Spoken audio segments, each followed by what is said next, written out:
Need something from me? Yeah, go for it. All right, works for me. Honestly, my life was kind of boring before I found the artifact. I had a steady gig as a miner, plenty of friends at Argos, and your run-of-the-mill UC family. Wild how fast things change, isn't it?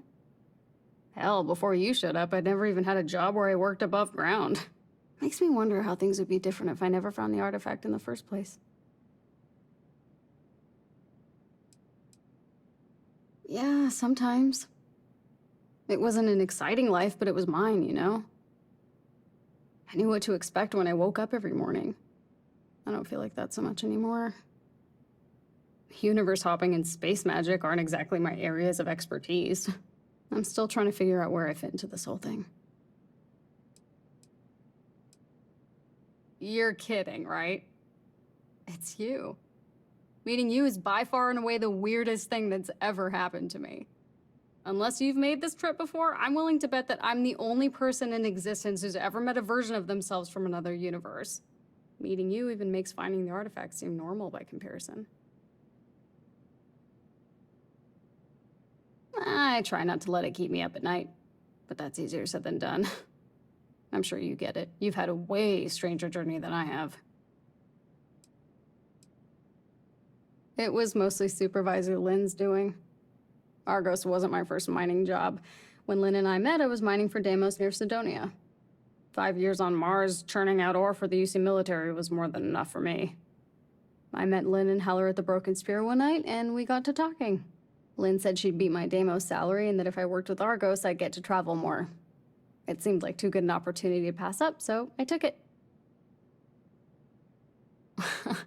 I'm not surprised. I can't imagine Lynn being any different even in another universe. She's a good woman. I would have worked for her for the rest of my life if the artifact and constellation hadn't come into play. All right, let's do it. Yes and no. You're a lot wiser than I am. Maybe going through that Unity thing does that to a person. Knowing how this could all turn out must weigh on you. You're a better pilot than I am, too. And better with a gun. I may have you beat as a miner, though. It sounds like you didn't do it as long as I did. To tell you the truth, I am glad that there are some differences between us.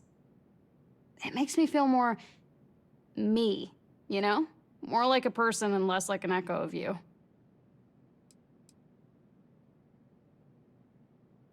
So many. I think I'm still getting used to this whole traveling with myself thing. This is kind of an obvious one, but I've been wondering what you think the biggest difference is between our universes.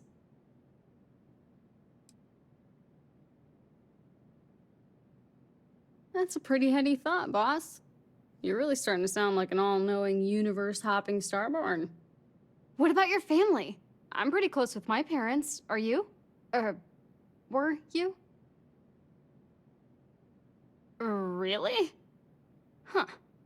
As far as I know, that's not something we have in common. Either that or my parents have some explaining to do. Let's see, what else?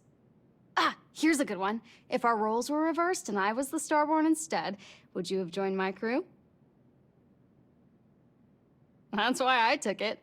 I figure I'm the only person in history who's ever gotten an offer like that. Passing it up seemed like a bad call. For what it's worth, I'm glad you're the captain and I'm the crewmate. You're a way better pilot than me. If I was at the helm, the ship would be a pile of scrap on some uninhabited moon by now. I have one more question for you, if you're up for it. Do you ever miss your home universe?